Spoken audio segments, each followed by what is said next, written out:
ಕರ್ನಾಟಕದಲ್ಲಿ 29,600 ಗ್ರಾಮಗಳಿದೆ.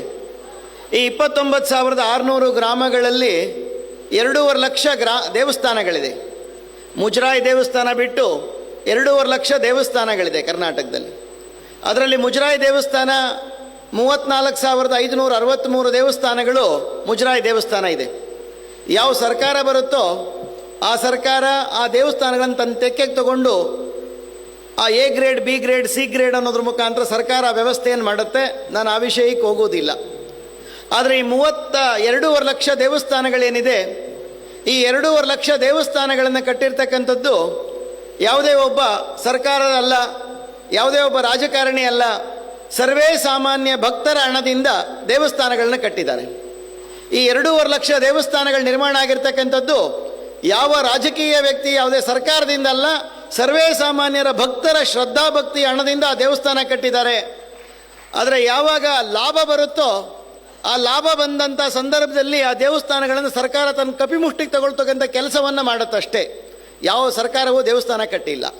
ಹೀಗೆ ಇಂಥ ದೇವಸ್ಥಾನಗಳು ಇವತ್ತು 2.5 ಲಕ್ಷ ದೇವಸ್ಥಾನಗಳು ಮತ್ತೊಮ್ಮೆ ಆ ದೇವಸ್ಥಾನಗಳು ತನ್ನ ಗತಕಾಲದ ಇತಿಹಾಸವನ್ನು ಕಾಣುವಂಗಾಗಬೇಕು. ದೇವಾಲಯ ಅಂತ ಕೇಳಿದರೆ ಅದೊಂದು ಶ್ರದ್ಧಾ ಕೇಂದ್ರ, ದೇವಸ್ಥಾನ ಅಂತ ಕೇಳಿದರೆ ಒಂದು ಭಕ್ತಿ ಕೇಂದ್ರ, ದೇವಾಲಯ ಅದೊಂದು ಧಾರ್ಮಿಕ ಕೇಂದ್ರ, ದೇವಾಲಯ ಜ್ಞಾನ ಕೇಂದ್ರ, ದೇವಾಲಯ ಅನ್ನ ಕೇಂದ್ರ, ದೇವಾಲಯ ಸಂಸ್ಕಾರ ಕೇಂದ್ರ, ದೇವಾಲಯ ನಮ್ಮೆಲ್ಲರಿಗೂ ಒಂದು ಸಂಸ್ಕಾರವನ್ನು ನೀಡ್ತಕ್ಕಂಥ ಸುಸಂಸ್ಕೃತವಾಗಿರ್ತಕ್ಕಂಥ ಒಂದು ಕೇಂದ್ರ. ಮನಸ್ಸಿನ ದುಃಖವನ್ನು ದೂರ ಮಾಡಿ ಮನಸ್ಸಿಗೆ ಶಾಂತಿಯನ್ನು, ಮುದವನ್ನು, ಸಂತೋಷವನ್ನು ಕೊಡ್ತಕ್ಕಂಥ ಒಂದು ಆಧ್ಯಾತ್ಮಿಕ ಜಾಗ ಅಂತ ಇದ್ದರೆ ಅದು ದೇವಸ್ಥಾನ ಮಾತ್ರ. ಇನ್ಯಾವುದರಿಂದನೂ ಸಾಧ್ಯ ಇಲ್ಲ, ಇನ್ಯಾವುದರಿಂದನೂ ಸಾಧ್ಯ ಇಲ್ಲ. ಅಂಥ ದೇವಸ್ಥಾನಗಳು 5 ಪ್ರಕಾರದ ದೇವಸ್ಥಾನ ಇದೆ. ಮೊದಲಿನ ಸಾವಿರಾರು ವರ್ಷಗಳಿಂದ ನಮ್ಮ ದೇವಸ್ಥಾನಗಳು ನಿರ್ಮಾಣ ಆಗ್ತಾ ಇದ್ದು, ದೇವಸ್ಥಾನಗಳು ಮೊದಲು ನಿರ್ಮಾಣ ಆಗ್ತಾ ಇದ್ದು, ಆಮೇಲೆ ಗ್ರಾಮ ನಿರ್ಮಾಣ ಆಗ್ತಾ ಇತ್ತು. ಮೊದಲು ಗ್ರಾಮ ನಿರ್ಮಾಣ ಆಗ್ತಿರಲಿಲ್ಲ. ನಮ್ಮ ಇಂದಿನ ಪೂರ್ವಜರ ಪರಂಪರೆಯಲ್ಲಿ ದೇವಸ್ಥಾನ ಮೊದಲು ಕಟ್ತಾ ಇದ್ರು, ದೇವಸ್ಥಾನ ಮೊದಲಾಗೋದು, ಆ ದೇವಸ್ಥಾನಕ್ಕೆ ಜೀವನಕ್ಕೊಂದು ಬದುಕಬೇಕು ಅನ್ನೋ ಕಾರಣಕ್ಕೋಸ್ಕರ ಗ್ರಾಮ ನಿರ್ಮಾಣ ಆಗೋದು.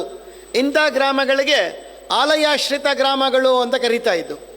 ಈ ಆಲಯಾಶ್ರಿತ ಗ್ರಾಮಗಳು ಬರ್ತಾ ಬರ್ತಾ ಬರ್ತಾ ಗ್ರಾಮಗಳು ನಿರ್ಮಾಣ ಆದೋ, ಗ್ರಾಮಕ್ಕೊಂದು ದೇವಸ್ಥಾನ ಬೇಕು ಅಂತ 2ನೇದಾಗಿ ದೇವಸ್ಥಾನ ಕಟ್ಟಲಿಕ್ಕೆ ಶುರು ಮಾಡಿದರು.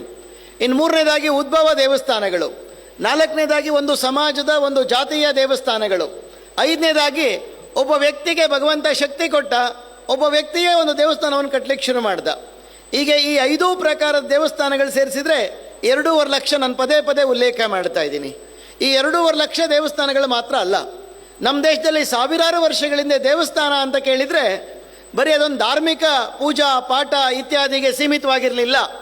ಒಂದು ದೇವಸ್ಥಾನ ಅಂತ ಕೇಳಿದರೆ ಅದೊಂದು ವಿದ್ಯಾ ಕೇಂದ್ರವಾಗಿತ್ತು. ಅಲ್ಲಿ ಮನುಷ್ಯನಿಗೆ ಬೇಕಾಗಿರ್ತಕ್ಕಂಥ ಶಿಕ್ಷಣವನ್ನು ಕೊಡ್ತಕ್ಕಂಥ ಜಾಗ ಯಾವುದು ಅಂತ ಕೇಳಿದರೆ ಅದು ದೇವಸ್ಥಾನವಾಗಿತ್ತು. ಆ ದೇವಸ್ಥಾನದ ಜಾಗಕ್ಕೊಂದು ಶಬ್ದ ಬಳಸ್ತಾ ಇದ್ರು, ಘಟಿಕಾ ಕೇಂದ್ರ ಅಂತ ಹೇಳ್ತಿದ್ರು. ಘಟಿಕಾ ಕೇಂದ್ರ ಅಂತ ಕೇಳಿದರೆ ಆ ದೇವಸ್ಥಾನ ಪಕ್ಕ ಒಬ್ಬ ಸ್ವಾಮೀಜಿಗಳು, ಆ ಸ್ವಾಮೀಜಿಗಳು ಅಲ್ಲಿನ ಮಕ್ಕಳಿಗೆ ಶಿಕ್ಷಣವನ್ನು ಕೊಡುವಂಥ ಕೆಲಸವನ್ನು ಆ ದೇವಸ್ಥಾನದ ಆಧಾರದ ಮೇಲೆ ಮಾಡ್ತಾ ಇದ್ರು. ಅಂಥ ವ್ಯವಸ್ಥೆಗೆ ಘಟಿಕಾ ಕೇಂದ್ರ ಅಂತ ಹೇಳ್ತಾ ಇದ್ರು. ನಮ್ಮೆಲ್ಲ ದೇವಸ್ಥಾನಗಳು ಆ ಘಟಿಕಾ ಕೇಂದ್ರಗಳು ನಡೆಸ್ತಾ ಇದ್ದು. ಅಲ್ಲಿ ಯಾರು ಪ್ರತಿಭಾವಂತ ವಿದ್ಯಾರ್ಥಿ ಆಗ್ತಾನೆ ಅಂಥವನಿಗೆ ಹೇಳ್ತಾ ಇದ್ರು ಸಾಹಸ ಘಟಿಕೆ ಅಂತ ಹೇಳ್ತಾ ಇದ್ರು. ಇವತ್ತು ನಮ್ಮ ಫೆಲೋಶಿಪ್ಗಳೇನಾಗ್ತಾ ಇದೆ, ಘಟಿಕೋತ್ಸವ. ಆ ಘಟಿಕೋತ್ಸವಗಳ ಅರ್ಥ ಈ ಘಟಿಕದಿಂದ ಬಂದಂಥದ್ದೇ ಆ ಘಟಿಕೋತ್ಸವ. ನಮ್ಮ ಹಳೆದನ್ನು ಯಾವುದನ್ನು ಬಿಟ್ಟಿಲ್ಲ. ಅದೇ ಪರಂಪರೆ ಇವತ್ತು ಬೇರೆಯ ಹೆಸರಿನಲ್ಲಿ ಮುಂದುವರೆದಿದೆ. ಹೀಗೆ ಆ ರೀತಿ 4ನೇ ಶತಮಾನದಲ್ಲಿ ನಮ್ಮ ಕರ್ನಾಟಕದಲ್ಲಿ ಆರಂಭ ಆದಂಥ ಮೊದಲ ವಿಶ್ವವಿದ್ಯಾಲಯ ಅಂತ ಕೇಳಿದರೆ ಶಿವಮೊಗ್ಗ ಜಿಲ್ಲೆಯ ಶಿಕಾರಿಪುರದ ತಾಳಗುಂದ ಅಂತ ಒಂದು ಗ್ರಾಮ ಇದೆ. ಮಯೂರವರ್ಮನ ಜನ್ಮಸ್ಥಾನದ ಪಕ್ಕ ಇರತಕ್ಕಂಥ ಒಂದು ಗ್ರಾಮ ಅದು. ಅಂದಿನ ಹೆಸರು ಸ್ಥಾನಕುಂದೂರು ಅಂತ. ಅಲ್ಲಿ ಒಂದು ದೇವಸ್ಥಾನ ಇದೆ. ಇವಾಗ ನಮ್ಮ ಕರ್ನಾಟಕದಲ್ಲಿರ್ತಕ್ಕಂಥ ಕ್ರಿಸ್ತ ಶಕದ ಮೊದಲನೇ ದೇವಸ್ಥಾನ ಅಂತ ಕೇಳಿದರೆ ಅಲ್ಲಿನ ಪ್ರಣವೇಶ್ವರ ದೇವಸ್ಥಾನ. ಅದು ನಮ್ಮ ಕರ್ನಾಟಕದ ಮೊದಲ ದೇವಸ್ಥಾನ. ಕ್ರಿಸ್ತ ಶಕ 350ರಲ್ಲಿ ಕಟ್ಟಿರ್ತಕ್ಕಂಥ ದೇವಸ್ಥಾನ. ಇವತ್ತಿಗೂ ಅದರ ಅವಶೇಷ, ಇವತ್ತಿಗೂ ಆ ಜಾಗದಲ್ಲಿ ಆ ದೇವಸ್ಥಾನ ಇದೆ. ಇಂಥ ಒಂದು ದೇವಸ್ಥಾನದಲ್ಲಿ ಮಯೂರವರ್ಮನ ಕಾಲದಲ್ಲಿ ಕ್ರಿಸ್ತ ಶಕ 450ನೇ ಇಸ್ವಿಯಲ್ಲಿ ನರ್ಮದಾ ನದಿಯಿಂದ 4,000 ಜನ ಋತ್ವಿಕರನ್ನ ಕರ್ಕೊಂಡು ಬಂದು ಅಲ್ಲಿ 3,000 ಜನ ವಿದ್ಯಾರ್ಥಿಗಳಿಗೆ ಶಿಕ್ಷಣ ಕೊಡುವಂಥ ಒಂದು ಘಟಿಕಾ ಕೇಂದ್ರ ಕ್ರಿಸ್ತಶಕ ನಾಲ್ಕೂವರೆ ಶತಮಾನದಲ್ಲಿ ಮಯೂರವರ್ಮನ ಕಾಲದಲ್ಲಿತ್ತು.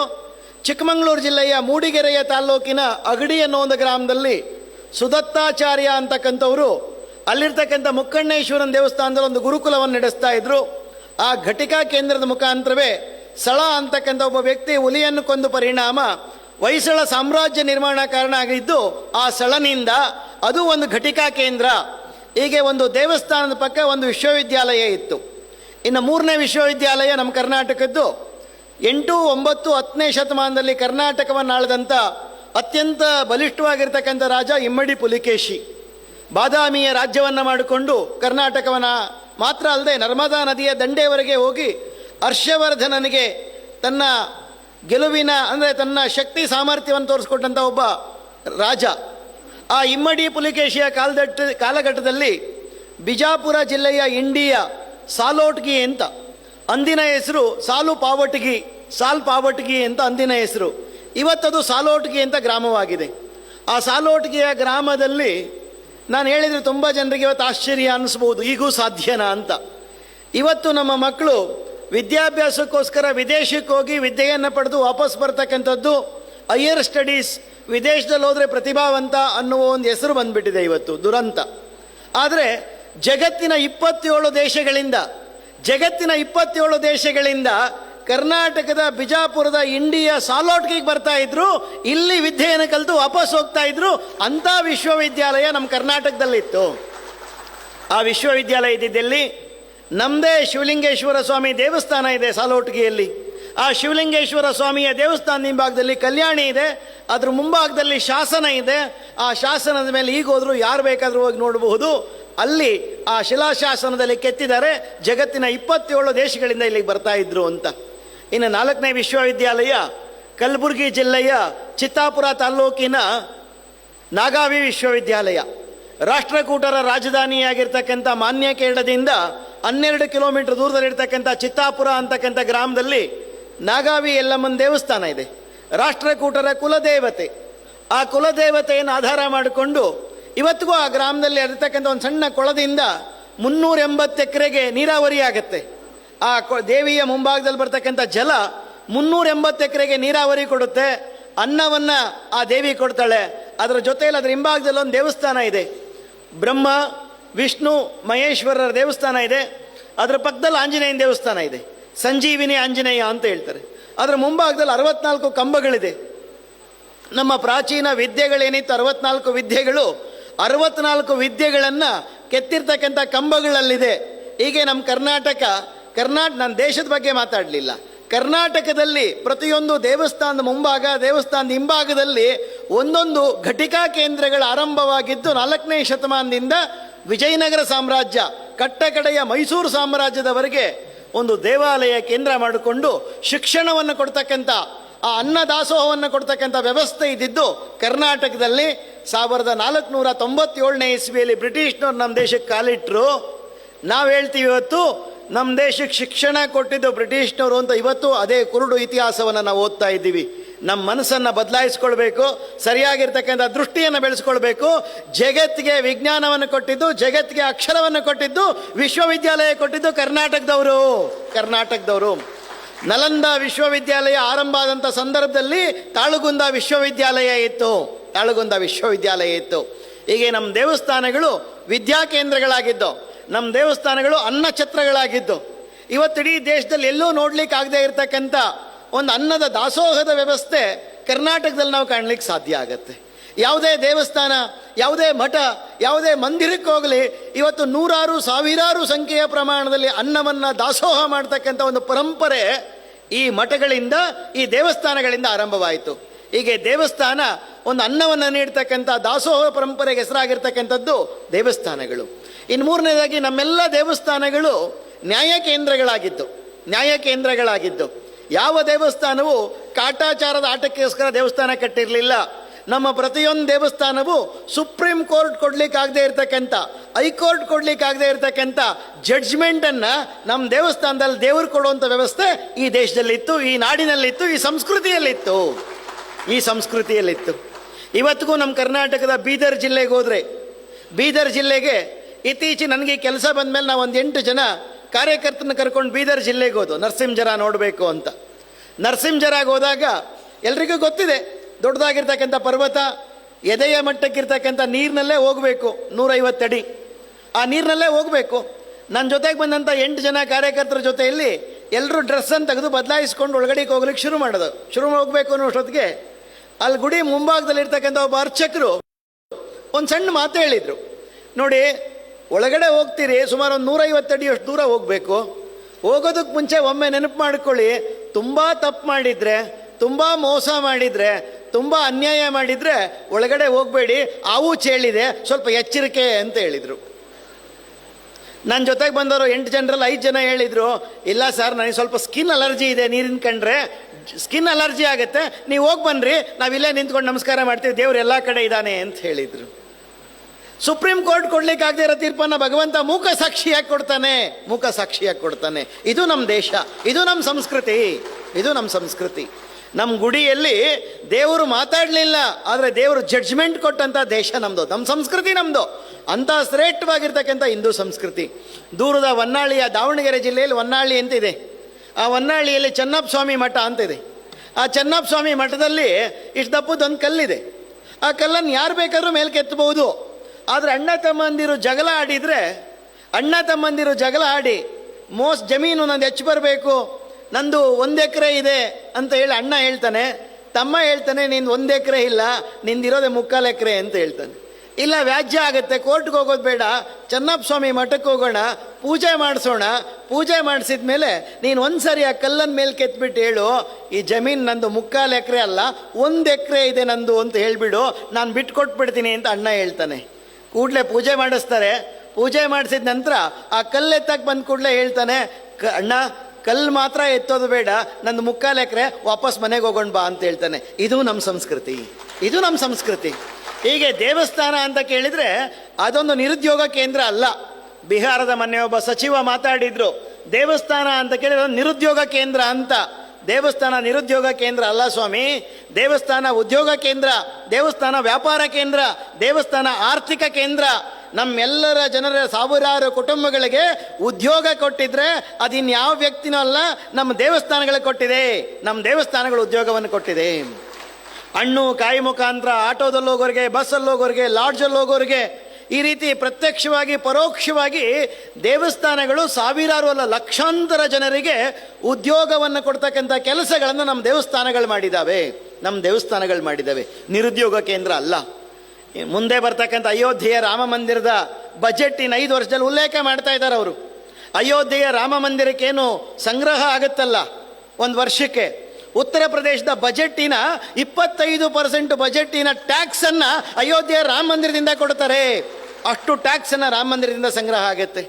ಅಷ್ಟು ದೊಡ್ಡ ಪ್ರಮಾಣದಲ್ಲಿ ಒಂದು ದೇವಸ್ಥಾನ ಸಾವಿರಾರು ಜನರಿಗೆ ಉದ್ಯೋಗ ಕೊಡುತ್ತಲ್ಲ. ಹಾಗಾಗಿ ನಮ್ಮದು ನಿರುದ್ಯೋಗ ಕೇಂದ್ರ ಅಲ್ಲ, ನಮ್ಮದು ಭಿಕ್ಷುಕರ ಕೇಂದ್ರ ಅಲ್ಲ, ನಮ್ಮದು ಆಧ್ಯಾತ್ಮದ ಕೇಂದ್ರ.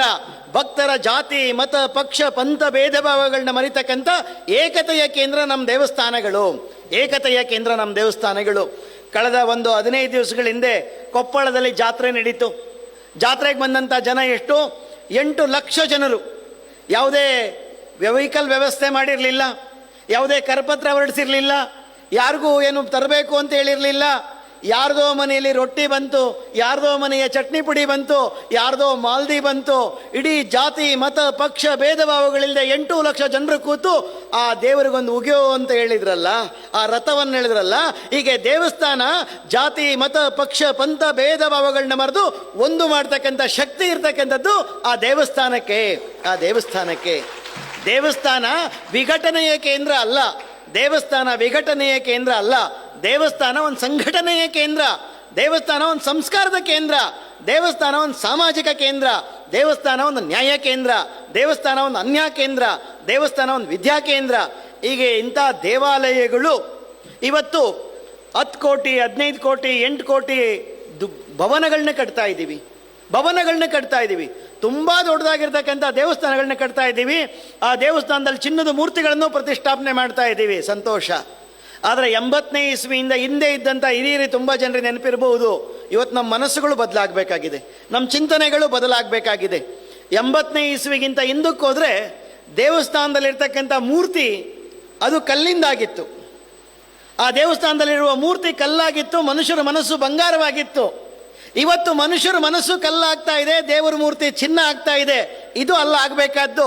ಮನುಷ್ಯರ ಮನಸ್ಸು ಬಂಗಾರ ಆಗಬೇಕಾಗಿದೆ, ಮೂರ್ತಿ ಕಲ್ಲನ್ನೇ ಪೂಜೆ ಮಾಡಬೇಕಾಗಿದೆ, ಕಲ್ಲನ್ನೇ ಪೂಜೆ ಮಾಡಬೇಕಾಗಿದೆ. ಹಾಗಾಗಿ ಅಯೋಧ್ಯೆಯಲ್ಲಿ ಸ್ವರ್ಣದ ರಾಮನನ್ನು ಪ್ರತಿಷ್ಠಾಪನೆ ಮಾಡಲಿಲ್ಲ, ಕಲ್ಲಿನಲ್ಲಿ ಆ ಕಪ್ಪು ಶಿಲೆಯ ಕಪ್ಪು ವರ್ಣ ಕೃಷ್ಣ ವರ್ಣದ ಕಲ್ಲನ್ನಿಟ್ಟು ರಾಮನನ್ನಾಗಿ ಮಾಡಿದ್ರು. ಹೀಗೆ ಭಗವಂತ ಕಲ್ಲಾಗಿ ಊರಬೇಕಾಗಿದೆ, ಅವನು ದೇವರಾಗಬೇಕಾಗಿದೆ, ಕಲ್ಲಿನಲ್ಲಿ ಶಿಲೆ ಆಗಬೇಕಾಗಿದೆ. ಹಾಗಾಗಿ ಇಂಥ ಒಂದು ದೇವಸ್ಥಾನಗಳು ನಮ್ಮ ಸಂಸ್ಕಾರದ ಕೇಂದ್ರ, ವಿದ್ಯಾ ಕೇಂದ್ರ, ಅನ್ನ ಕೇಂದ್ರ, ದಾಸೋಹ ಕೇಂದ್ರ, ಜ್ಞಾನ ಕೇಂದ್ರ, ಎಲ್ಲ ಜೀವನದ ಮೌಲ್ಯಗಳಿಗೆ ಬೇಕಾಗಿರ್ತಕ್ಕಂಥ ಒಂದು ಕೇಂದ್ರ ಆ ದೇವಸ್ಥಾನ ಆಗಬೇಕಾಗಿದೆ. ಹಾಗಾಗಿ ರಾಷ್ಟ್ರೀಯ ಸ್ವಯಂ ಸೇವಕ ಸಂಘ ಈ ವಿಷಯದಲ್ಲಿ ಸಮಾಜದಲ್ಲಿ ಈ ವಿಷಯವನ್ನು ಇಟ್ಟುಕೊಳ್ತಾ ನಮ್ಮೆಲ್ಲ ಗ್ರಾಮಗಳಲ್ಲಿರ್ತಕ್ಕಂಥ ದೇವಸ್ಥಾನಗಳು ಮತ್ತೊಮ್ಮೆ 10 ಹಲವು ರೀತಿಯ ಚಟುವಟಿಕೆಗಳನ್ನ ಮಾಡೋದ್ರ ಮುಖಾಂತರ ನಮ್ಮೆಲ್ಲ ದೇವಸ್ಥಾನಗಳು ಯಾವುದೋ ಒಂದು ದೇವಸ್ಥಾನವಾಗಿರಬಾರ್ದು, ಆ ದೇವಸ್ಥಾನ ಒಂದು ಶಕ್ತಿ ಕೇಂದ್ರ ಆಗಬೇಕು, ಒಂದು ಸಂಘಟಿತ ಕೇಂದ್ರ ಆಗಬೇಕು, ಒಂದು ಸಂಸ್ಕಾರ ಕೇಂದ್ರವಾಗಬೇಕು ಅನ್ನೋ ಒಂದು ಉದ್ದೇಶವನ್ನು ಇಟ್ಟುಕೊಂಡು ಈ ಕಾರ್ಯ ಇವತ್ತು ನಾಡಿನಾದ್ಯಂತ ಈ ರೀತಿ ಧರ್ಮದರ್ಶಿಯವರನ್ನ ಆ ದೇವಸ್ಥಾನಕ್ಕೆ ಸಂಬಂಧಪಟ್ಟಂಥ ಬಂಧುಗಳನ್ನು ಸೇರಿಸೋದ್ರ ಮುಖಾಂತರ ಈ ಒಂದು ಪ್ರಯತ್ನವನ್ನು ಮಾಡ್ತಾ ಇದೆ. ಇನ್ನೊಂದು ಅಂಶ ಹೇಳಿ ನಾನು ಮುಕ್ತಾಯ ಮಾಡ್ತೀನಿ. ಈ ದೇವಸ್ಥಾನಗಳ ಬಗ್ಗೆ ನಾವು ಕೆಲಸ ಮಾಡ್ತಾ ಇದ್ದಾಗ ತುಂಬ ಕಡೆ ಓಡಾಡಿದಾಗ ಅನ್ನಿಸ್ತು, ಕರ್ನಾಟಕದಾದ್ಯಂತ ದೇವಸ್ಥಾನಗಳು ಚೆನ್ನಾಗಿದೆ, ಧರ್ಮದರ್ಶಿಗಳು ಚೆನ್ನಾಗಿದ್ದಾರೆ, ಭಕ್ತರಿದ್ದಾರೆ. ಆದರೆ ಆ ದೇವಸ್ಥಾನದಲ್ಲಿರ್ತಕ್ಕಂಥ ಅರ್ಚಕ ಸರಿ ಇದ್ದಾನ? ಅರ್ಚಕ ಸರಿ ಇದ್ದಾನೆ, ಆದರೆ ಅರ್ಚಕನಿಗೆ ಮಂತ್ರವನ್ನು ಕಲಿಸ್ಕೊಡ್ತಕ್ಕಂಥ ವ್ಯವಸ್ಥೆ ಈ ಸಮಾಜದಲ್ಲಿ ಇದೆಯಾ? ಯಾವುದೋ ಜಾತಿಗಳಲ್ಲಿ ಕೆಲವು ಜಾತಿಯಲ್ಲಿ ಕಲಿಸ್ಕೊಡ್ತಾರೆ, ಆದರೆ ಎಲ್ಲ ಜಾತಿ ಮತ ಪಕ್ಷ ಪಂಥದವರಿಗೆ ಆ ಅರ್ಚಕ ತರಬೇತಿಯನ್ನು ಕೊಡುವಂಥ ವ್ಯವಸ್ಥೆ ಆಗ್ತಾ ಇದೆಯಾ ಅಂದಾಗ ಆ ರೀತಿಯ ಒಂದು ವ್ಯವಸ್ಥೆಯನ್ನು ಮಾಡಬೇಕು ಅಂತ ಯೋಚನೆ ಮಾಡಿದು. ಯಾವುದೇ ಜಾತಿ ಮತ ಪಕ್ಷ ಪಂಥ ಭೇದ ಭಾವಗಳಿಲ್ಲದೆ ಒಂದು ಕೆಲಸವನ್ನು ಆರಂಭ ಮಾಡಬೇಕು ಅಂತ ಯೋಚನೆ ಮಾಡಿದು. ಅದು ಮಾಡಿದಾಗ ಅನ್ನಿಸ್ತು, ಅರ್ಚಕರಿಗೋಸ್ಕರ ಒಂದು ತರಬೇತಿಯನ್ನು ಮಾಡೋಣ. ಅದರಲ್ಲಿ ಕಾಲಮ್ನಲ್ಲಿ ಅವ್ರ ಹೆಸರು ಕೇಳಬೇಕು, ಅವ್ರ ಊರು ಕೇಳಬೇಕು, ಪೋಸ್ಟಲ್ ಅಡ್ರೆಸ್ ಕೇಳಬೇಕು, ವಿದ್ಯಾಭ್ಯಾಸ ಕೇಳಬೇಕು, ಉದ್ಯೋಗ ಕೇಳಬೇಕು, ದೇವಸ್ಥಾನ ಕೇಳಬೇಕು. ಅದರಲ್ಲಿ ಜಾತೀಯ ಕಾಲಮ್ ಇರಬಾರ್ದು. ಆ ಜಾತೀಯ ಕಾಲಮ್ ಇರಬೇಕು, ಅವ್ರ ದೇವ್ರ ಕಾಲಮ್ ಇರಬೇಕು. ಆ ರೀತಿ ಒಂದು ವ್ಯವಸ್ಥೆನ ಇಟ್ಕೊಂಡು ಒಂದು ಅರ್ಚಕರ ಶಿಬಿರವನ್ನು ಮಾಡಬೇಕು ಅಂತ ಯೋಚನೆ ಮಾಡಿದು. ಮೊದಲನೇ ಶಿಬಿರ ಚಿಕ್ಕೋಡಿ ಜಿಲ್ಲೆಯ ಅಥಣಿಯಲ್ಲಿ ಕೌಲಗುಡ್ಡದಲ್ಲಿ ಮಾಡಿದು. 44 ಜನ ಅರ್ಚಕರು ಬಂದಿದ್ದರು. ಎರಡನೇ ಶಿಬಿರ ಶಿವಮೊಗ್ಗದ ಭದ್ರಾವತಿಯಲ್ಲಿ ಮಾಡಿದು, 35 ಜನ ಅಲ್ಲಿ ಬಂದಿದ್ದರು. 4ನೇ ಶಿಬಿರ ರಾಯಚೂರಿನ ಮಾತೆ ಮಾಣಿಕೇಶ್ವರಿ ಆಶ್ರಮದಲ್ಲಿ ನಡೆಸ್ತಾ ಇದೆ. 46 ಜನ ಅರ್ಚಕರು ಇವತ್ತು ಇಲ್ಲಿಗೆ ಬಂದಿದ್ದಾರೆ. ಅವರ ಅನುಭವವನ್ನು ಕೇಳೋರಿದ್ದೀವಿ. ಒಂದು 5 ನಿಮಿಷಗಳ ಕಾಲ ಅವ್ರು ಕಲ್ತಿರ್ತಕ್ಕಂಥ ಆ ಒಂದು ಶಿಕ್ಷಣದ ಒಂದು ಪ್ರತ್ಯಕ್ಷತೆಯನ್ನು ನಾವು ನೋಡೋರಿದ್ದೀವಿ. ಹೀಗೆ ಯಾಕೆ ಈ ಕೆಲಸ ಮಾಡಬೇಕಾಗಿದೆ ಅಂತ ಕೇಳಿದರೆ, ಎಷ್ಟೋ ಕಡೆ ಹೋದಾಗ ಆ ದೇವಸ್ಥಾನದ ಅರ್ಚಕ ಒಂದು ಕೊಡಪನ ನೀರು, 1-2 ಹೂ, ಒಂದು ಊದ್ಗಡ್ಡಿ ಇಷ್ಟೇ ವಾಪಸ್ ಬರೋದು. ನಾನೊಬ್ಬ ಅರ್ಚಕರನ್ನ ಕೇಳಿದೆ, ಯಾಕೆ ಈ ರೀತಿ ಮಾಡ್ತೀರಿ ಅಂತ. ಸರ್, ನಮ್ಮ ಮನೆತನದಲ್ಲಿ 200 ವರ್ಷಗಳಿಂದ ಪೂಜೆ ಮಾಡ್ಕೊಂಡು ಬರ್ತಾ ಇದ್ದೀವಿ. 200 ವರ್ಷಗಳಿಂದ ಪೂಜೆ ಮಾಡ್ಕೊಂಡು ಬರ್ತಾ ಇದ್ದೀವಿ. ನಮ್ಮ ತಾತನಿಗೆ ಯಾರೂ ಕಲಿಸ್ಲಿಲ್ಲ ಪೂಜೆದು, ನಮ್ಮ ಅಪ್ಪನಿಗೂ ಯಾರೂ ಕಲಿಸ್ಲಿಲ್ಲ. ನಾನು ಪೂಜೆ ಮಾಡೋಕ್ಕೆ ಶುರು ಮಾಡಿ 20 ವರ್ಷ ಆಯಿತು, ನನಗೂ ಯಾರೂ ತರಬೇತಿ ಕೊಡಲಿಲ್ಲ. ಎಲ್ಲಿಂದ ಕಲೀಲಿ ಸರ್? ಎಲ್ಲಿಂದ ಕಲೀಲಿ? ಕಲಿಸೋರು ಯಾರು? ನಾವೆಲ್ಲ ಕಡೆ ಹೋದಾಗ ಅರ್ಚಕರನ್ನ ಮಾತಾಡ್ತೀವಿ, ಅವನಿಗೆ ಸಂಸ್ಕಾರ ಇಲ್ಲರಿ, ಅವನಿಗೆ ಪದ್ಧತಿ ಗೊತ್ತಿಲ್ಲ ಅಂತ ಹೇಳ್ತೀವಿ. ಆ ಅರ್ಚಕನಿಗೆ ಕಲಿಸ್ಕೊಡೋರು ಯಾರು? ಆ ಅರ್ಚಕನಿಗೆ ಕಲಿಸ್ಕೊಡ್ತೀವಿ ಬಾ ಅಂತ ಹೇಳಿರೋರು ಯಾರು? ಆ ಕಲಿಸ್ಕೊಡುವಂಥ ವ್ಯವಸ್ಥೆ ಇಲ್ಲ ಅಂದಾಗ ಅರ್ಚಕ ಇನ್ನೇಗೆ ಪೂಜೆ ಮಾಡಲಿಕ್ಕೆ ಸಾಧ್ಯ? ಹಾಗಾಗಿ ಅಂಥ ಅರ್ಚಕರಿಗೆ 13 ದಿನಗಳ ಕಾಲ ಊಟ, ವಸತಿ, ಬಟ್ಟೆ, ಪುಸ್ತಕ, ಪೂಜಾ ಸಾಮಗ್ರಿಗಳು ಎಲ್ಲವನ್ನೂ ಕೊಡೋದ್ರ ಮುಖಾಂತರ ನಾವು ಅವರಿಗೆ ಯಾವುದೇ ವಿಷಯ ಇಲ್ಲದೆ ಅವ್ರಿಗೊಂದು ಸರ್ಟಿಫಿಕೇಟ್ ಕೊಟ್ಟು ಅವರಿಗೆ ತರಬೇತಿಯನ್ನು ಕೊಟ್ಟು ಅವರವರ ದೇವಸ್ಥಾನಗಳಲ್ಲಿ ಹೋಗಿ ಈಗೇನಾಗಲಿಂದ ಹೇಳಿದೆ ಇಂಥ ವಿಷಯಗಳಿಗೆ ಅನುಗುಣವಾಗಿ ಇಡೀ ಸಮಾಜ ನಂದು, ದೇಶ ನಂದು, ಧರ್ಮ ನಂದು, ಸಂಸ್ಕೃತಿ ನಂದು, ಪರಂಪರೆ ನಂದು, ನಾನು ಈ ನಾಡಿಗೋಸ್ಕರ ಏನಾದರೂ ಮಾಡಬೇಕು ಅಂತಕ್ಕಂಥ ಕೃತಜ್ಞತಾ ಮನೋಭಾವದಿಂದ ಕಾರ್ಯ ಮಾಡಬೇಕು ಅನ್ನುವ ಸದುದ್ದೇಶದಿಂದ ಈ ಒಂದು ಕೆಲಸವನ್ನು ಆರಂಭ ಮಾಡಿದ್ದೀವಿ. ಹೀಗೆ ದೇವಸ್ಥಾನಗಳು ನಮ್ಮ ನಾಡಿನ ಶ್ರದ್ಧಾ ಕೇಂದ್ರಗಳಾಗಬೇಕು, ಭಕ್ತಿ ಕೇಂದ್ರಗಳಾಗಬೇಕು, ಜ್ಞಾನ ಕೇಂದ್ರಗಳಾಗಬೇಕು, ಅನ್ನದಾಸೋಹ ಕೇಂದ್ರಗಳಾಗಬೇಕು, ಸಂಸ್ಕಾರ ಕೇಂದ್ರಗಳಾಗಬೇಕು, ಶಾಂತಿ, ನೆಮ್ಮದಿ, ನೊಂದು ಬೆಂದವರಿಗೆ ಆಶ್ರಯ ಕೊಡ್ತಕ್ಕಂಥ ಸ್ಥಾನಗಳಾಗಬೇಕು ಅನ್ನೋ ದೃಷ್ಟಿಯಿಂದ ಈ ದೇವಾಲಯ ಸಂವರ್ಧನಾ ಸಮಿತಿ ಕಾರ್ಯವನ್ನು ಮಾಡ್ತಾ ಇದೆ. ಆ ಕಾರ್ಯದಲ್ಲಿ ಯಾವುದೇ ಹೋರಾಟ, ಆಂದೋಲನ, ಪ್ರತಿಭಟನೆ, ಧರಣಿಗಳು ಇದ್ಯಾವುದೂ ಇಲ್ಲದೆ ಅತ್ಯಂತ ಶಾಂತ ರೀತಿಯಲ್ಲಿ ಆ ದೇವಸ್ಥಾನದ ಎಲ್ಲ ಕಮಿಟಿಯವರು ಸಜ್ಜನ ಬಂಧುಗಳನ್ನ ವಿಶ್ವಾಸಕ್ಕೆ ತಗೊಳ್ಳೋದ್ರ ಮುಖಾಂತರ ಆ ದೇವಸ್ಥಾನದ ಉಂಡಿಗೆ ನಾವು ಕೈ ಹಾಕೋದಿಲ್ಲ, ಆ ದೇವಸ್ಥಾನದ ಕಮಿಟಿಗೆ ನಾವು ಕೈ ಹಾಕೋದಿಲ್ಲ, ಆ ದೇವಸ್ಥಾನದ ಪರಂಪರೆಗೆ ನಾವು ಕೈ ಹಾಕೋದಿಲ್ಲ. ನಮ್ಮ ಉದ್ದೇಶ ಆ ಉಂಡಿಗೆ ಕೈ ಹಾಕಲ್ಲ, ಹಣದ ವಿಷಯಕ್ಕೆ ಬರಲ್ಲ, ಕಮಿಟಿ ವಿಷಯಕ್ಕೆ ಬರಲ್ಲ, ಮತ್ತು ಅಲ್ಲಿನ ಪೂಜಾ ಪದ್ಧತಿ ವಿಷಯಕ್ಕೆ ನಾವು ಬದಲಾಯಿಸಿ ಅಂತ ಬರೋದಿಲ್ಲ. ಇದಲ್ಲದೆ ಪ್ರತಿಯೊಂದು ದೇವಸ್ಥಾನಗಳು ಅತ್ಯಂತ ಸುಭದ್ರ ಆಗಬೇಕು ಮತ್ತು ದೇವಸ್ಥಾನಗಳಿಗೆ ಬರ್ತಕ್ಕಂಥ ಭಕ್ತರ ಸಂಖ್ಯೆ ಹೆಚ್ಚಾಗಬೇಕು, ವರ್ಷ ಪೂರ್ತಿ ನಿರಂತರ ಚಟುವಟಿಕೆಗಳ ಕೇಂದ್ರ ಆಗಬೇಕು ಆ ದೇವಸ್ಥಾನಗಳು ಅನ್ನೋ ಉದ್ದೇಶವಿಟ್ಕೊಂಡು ಈ ದೇವಾಲಯ ಸಂವರ್ಧನಾ ಸಮಿತಿ ಕಾರ್ಯ ಮಾಡ್ತಾ ಇದೆ. ಅಂಥ ಒಂದು ಒಳ್ಳೆಯ ಕಾರ್ಯಕ್ಕೆ ತಾವೆಲ್ಲರೂ ಕೈಯನ್ನು ಜೋಡಿಸ್ತಾ ನಮ್ಮ ದೇವಸ್ಥಾನಗಳನ್ನ ಆ ರೀತಿಯ ಒಂದು ಸಂಸ್ಕಾರದ ಸುಸಂಸ್ಕಾರದ ಕೇಂದ್ರಗಳನ್ನಾಗಿ ಮಾಡುವ ದಿಕ್ಕಿನಲ್ಲಿ ನಾವೆಲ್ಲರೂ ಕರವನ್ನು ಜೋಡಿಸಿ ಅಂತ ನಾನು ಪ್ರಾರ್ಥನೆ ಮಾಡ್ಕೊಳ್ತಾ ನನ್ನ ಮಾತನ್ನು ಮುಕ್ತಾಯ ಮಾಡ್ತೀನಿ. ಭಾರತ್ ಮಾತಾ ಕಿ